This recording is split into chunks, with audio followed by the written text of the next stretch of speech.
have you been, my blue-eyed son? And where have you been, my darling young one? I've stumbled on the side of 12 misty mountains. I've walked and I've crawled on 6 crooked highways. I've stepped in the middle of 7 sad forests. I've been out in front of a dozen dead oceans. I've been 10,000 miles in the mouth of a graveyard. It's hard, and it's hard, and it's hard, and it's hard. It's a hard rain. It's gonna fall. Tuesday, October 16th, 1962. Mr. President, our YouTubes took these photos Sunday morning. The Soviets are putting medium-range ballistic missiles in Cuba. Our cities and bases in the southeast of Washington are in range of these missiles. In the event of a launch, they only have 5 minutes of warning. 5 minutes. 5 minutes. Arthur, are you sure? Yes, Mr. President, these are nuclear missiles. How long until they're operational? 10 to 14 days. Mr. President, we recommend you begin airstrikes now. The big red dog is digging in our backyard, and we are justified in shooting him. What did you see, my blue-eyed son? And what did you see, my darling young one? I saw a highway of diamonds with nobody on it. I saw a room full of men with their hammers a-bleeding. I saw 10,000 talkers whose tongues were all broken. I saw guns and sharp swords in the hands of young children. And it's hard, and it's hard, and it's hard, and it's hard. It's a hard rain. It's gonna fall. Good evening, my fellow citizens. Unmistakable evidence has now indicated that a series of Soviet missile sites is in preparation on the island of Cuba. Therefore, I've directed that a strict quarantine be initiated on all ships bound for Cuba.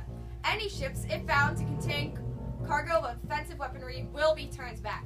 Furthermore, it is the policy of this nation to regard any nuclear strike upon the Western Hemisphere from Cuba as a direct attack upon the United States of America, Requiring a full retaliatory response upon the Soviet Union. Mr. President, this is a setup.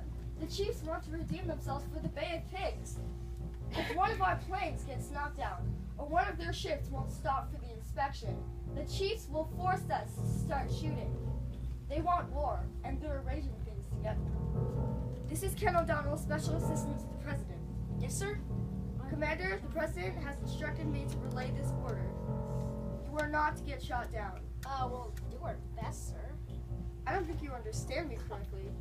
You are not to get shot down under any circumstances. Whatever happens, you were not shot at. Excuse me, sir, what's going on here? Commander, if you are shot at, the President will be forced to retaliate. He may have to do it with a bomb, and things could go badly out of control. I've known the man for 15 years, and the problem is he will protect you. Don't let him protect you. Don't get shot at. I understand. And what did you hear, my blue-eyed son? And what did you hear, my darling young one? I heard the sound of thunder that roared out a warning. I heard 100 drummers whose hands were blazing. I heard 10,000 whispering and nobody listening. Heard one person starve, I heard many people laughing. Heard the song of a poet who died in the gutter. Heard the sound of a clown who cried in the alley. And it's hard, and it's hard, and it's hard, and it's hard. It's a hard rain. It's gonna fall. General, I've just been informed that our nuclear forces are at DEFCON 2. I am the Commander-in-Chief of the United States of America, and I decide when we go to war. We're not at war, sir. Not through our DEFCON 1. General, the Joint Chiefs have signaled an escalation to the Soviet Union, which I did not approve of, and which I had no wish to signal. Mr. Stevenson, the United States has led us to the brink of calamity. We are told again and again that this so-called evidence of nuclear missiles in Cuba.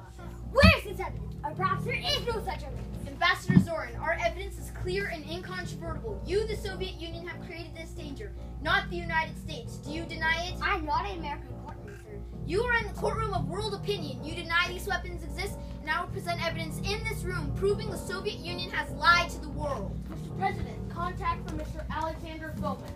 Bowman, alias Feklisov, the highest-ranking Soviet spy. Under the table, make a deal. So I understand you correctly. If If our missiles in Cuba were dismantled, the United States would guarantee it would never invade Cuba? Correct, Mr. Foreman, with two conditions. UN must inspect the missiles removal, and in 48 hours there can be no deal. They want us to take our missiles out of Turkey, too. Last night's letter agreed to the deal was for Khrushchev. This morning's letter with the new conditions is not. Gotta be a coup. Khrushchev's been replaced. Their offer will seem reasonable to everyone. We remove our missiles and they remove theirs. Our Jupiters are obsolete. They're scheduled for removal anyway. Mr. President, you can't agree. It'd be like paying ransom. They'd put a gun to our head and expect us to pay again. And what if they have no intention of honoring this deal either? Tomorrow they add another condition. Mr. President, the new YouTube photography said Soviet missiles in Cuba will be operational in 36 hours, including battlefield and nuclear weapons. We have to go in! General, issue the orders. Our air forces will execute airstrikes Monday morning and the follow-up invasion thereafter. But what if there is no coup? What if this is a series of accidents? The second letter is an accident? No, the second letter is intentional, but it's happening in fact far greater than its authors intended. What if our Jupiter missiles are just a last-minute haggle? A bomb Khrushchev's throwing to the hard lines, not really caring if we reject it or not. Making the overall picture look worse than it really is. The guns of August, World War I all over again. Khrushchev's turned around 20 ships carrying contraband as a quarantine and let 6 before it go through. He did something smart, and we did too. We let it slide. We didn't fire on a ship full of baby food just to make a point. If they're human like we are, then we refuse, and they let it slide too. So we reject the second letter. No, we don't reject it. We accept the first and pretend the second doesn't exist. One more round of diplomacy, then we strike. Oh, what did you mean, my blue-eyed son? And what did you mean, my darling one? I met a white man who walked a black dog. I met a young girl, she gave me a rainbow. I met one man who was wounded in love. I met another man who was wounded in hatred. And it's hard, and it's hard, and it's hard, and it's hard. It's a hard rain, it's gonna fall. Ambassador Joe Brennan, my brother, my countrymen, and I cannot and will not permit those missiles to become operational. Then I fear our two countries will go to war, and I fear where war will lead us. If you remove them, there will be no war. If you remove your Jupiter missiles in Turkey also, the United States cannot agree to such terms under threat. You want war. While there can be no quid pro quo in this issue, the U.S. can offer private assurance. Our Jupiter missiles in Turkey are obsolete and will be withdrawn within 6 months. Of course, any public disclosure of this assurance would negate the deal, producing the most stringent denials from our government. This represents the word of highest authority? Yes. And it can be relayed beyond Comrade Khrushchev's ears to the top circles of my government? Our pledge can be relayed to any government official Secretary Khrushchev sees fit to satisfy, with the caveat that it is not made public in any way, shape, or form, and we must have an answer tomorrow at the latest.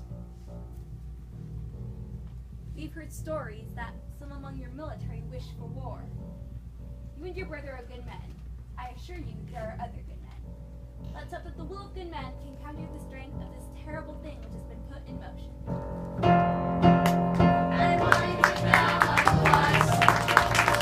And what do you think now, my darling one? I'm going back out before the rain starts a falling, I'll walk to the depths of the deepest black forest, where the people are many and their hands are all empty, where the pellets of poison are flooding their waters, Where hunger is ugly, where souls are forgotten.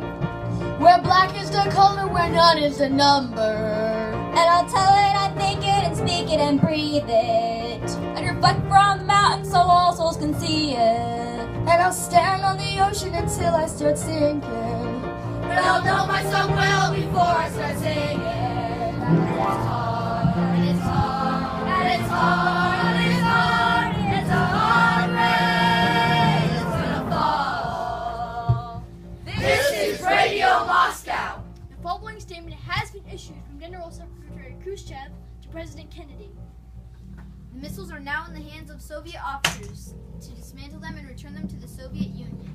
Shortly after the Cuban Missile Crisis, the Washington-Moscow hotline was installed to ensure that miscommunication would not lead to nuclear war. later, President Kennedy was assassinated. Bobby Kennedy ran for president in 1968. After winning the California primary, he called Kenny from the Ambassador Hotel in Los Angeles and told him, I finally feel like I'm out from under my brother's shadow. Bobby was assassinated minutes